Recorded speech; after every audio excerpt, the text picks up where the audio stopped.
Ինչքան շահաբաժին է վճարվել, ինչքան դիվիդենդ է վճարել Հայ Post ընկերությունը պետական կառավարման անցնելուց հետո։ Պարոն Կարապետյան, շնորհակալություն հարցի համար։ Ես ուզում եմ իլուր ձեզ եւ բոլորին ասել, որ ես Հայ Post ընկերության տնօրենը չեմ։ Հայ Post ընկերության տնօրենը իմ կինն է եւ ես Հայ Post ընկերության օպերացիոն աշխատանքային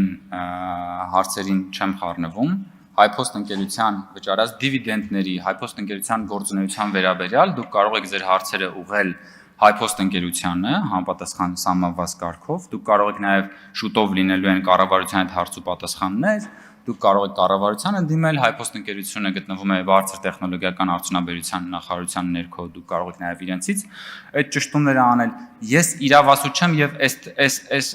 քննարկումը այն մասին չի թե Հայ Post ընկերությունը որքան դիվիդենդ է վճարել։ Այս քննարկումը իմ տեխնատության մասին է, հետևաբար, պարոն Կարապետյան, եթե դուք ունեք հարց իմ տեխնատության կամ թեկուզ այդ նույն թեմայի վերաբերյալ, բայց ոչ տեղեկատվության հարցում, ինչպես որ դուք հիմա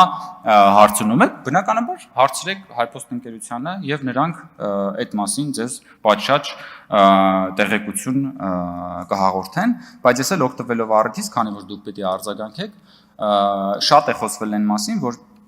Հայաստանի էլեկտրական ցանցերը Հայաստանի Հանրապետության քաղաքացիների, թոշակառուների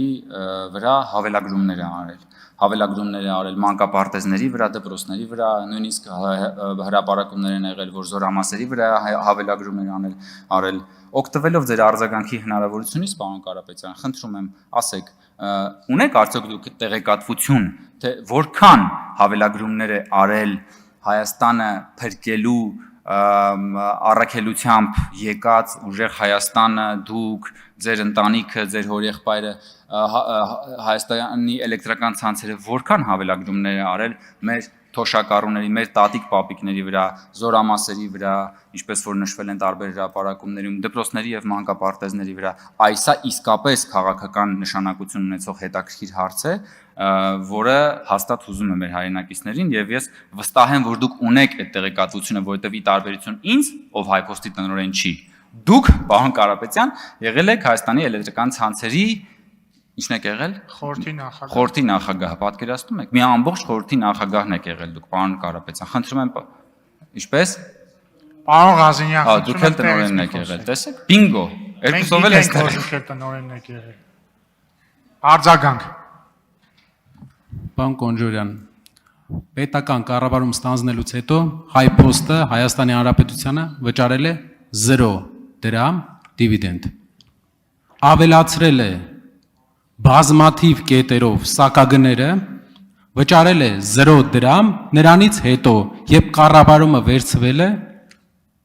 Հայաստանի ազգային հերոս Էդուարդո Էռնեկյանի ընկերությունից։ Հիմա գլխավոր հարցը, որը մեզ բոլորիս համար շատ կարևոր է, դուք վերցնում եք ընկերությունները մասնավոր կառավարիչներից եւ սեփականատերերից, կառավարում եք, բարձրացնում եք սակագները, պետությունը ստանում է 0% շահաբաժին։ Սա ձեր տնտեսական քաղաքականության դեմքն է։ Եվ վերջում ձեր ուժը ստանում է ընդամենը մի բան, մի հաստիկ այնտեղ։ Շնորհակալություն։ Պարոն Կարապետյան, տեսեք, նախ պարոն Թունյանը, երբ որ ասում եք կպատասխանի, ենթադրում եմ նկատի ունենալով այն հանգամանքը, որ պարոն Թունյանը, եթե չեմ սխալվում, դուք ժամանակին եղել եք խորհրդի անդամ, Հայ Post-ի կառավարման խորհրդի անդամ ա եղել եւ բնականաբար որպես մարդ, ով ներսից տիրապետում է այդ process-ներին, վստահ եմ շատ ասելիք կունենա։ Բայց ինչ վերաբերվում է, ես հասկանում եմ, որ դուք հղում եք անում Հայաստանի էլեկտրական ցանցերին։ Ինչ վերաբերում է Հայաստանի էլեկտրական ցանցերին, Հայաստանի էլեկտրական ցանցերը ստրատեգիական կառույց է եւ Հայաստանի էլեկտրական ցանցերի եւ Հայաստանի էլեկտրական ցանցերի վերաբերյալ հրապարակումները, երբ որ արդեն նշանակվեց կառավարության կողմից կառավարիչ եւ բացահայտվեցին այն ահռելի խախտումները, այն հավելագրումները Հայաստանի Հանրապետության քաղաքացիներից, այն ահռելի ֆինանսական աճպարարությունները։ Ես իդեպ մի բան ասեմ, եթե դուք հաստատ հետևել եք, պարոն Ղազանյան, երբ որ 2024 դուք գիտեք, ես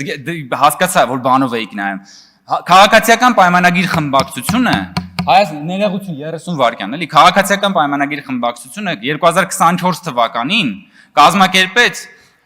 հեծի վերաբերյալ հանրային քննարկում ազգային ժողովի 334 դահլիճում եւ խմբակցությունը քարի վրա չթողեց հեծի կառավարում այն ժամանակ հրավիրված հեծից մարդ չկար հրավիրված նախկին ՀՑԿՀ նախագահներ եւ այդտեղ մենք հասկացանք այն այլանդակությունները որ տեղի են ունեցել հեծում ու դրանից է նաեւ սկսվել այդ ամբողջ պատմությունը խորհրդարանական վերահսկողության շրջանակներում խմբակցությունը բացահայտեց այնպիսի խախտումներ որոնք որ պարզապես ապշեցրել էին բոլորին եւ հասարակությանը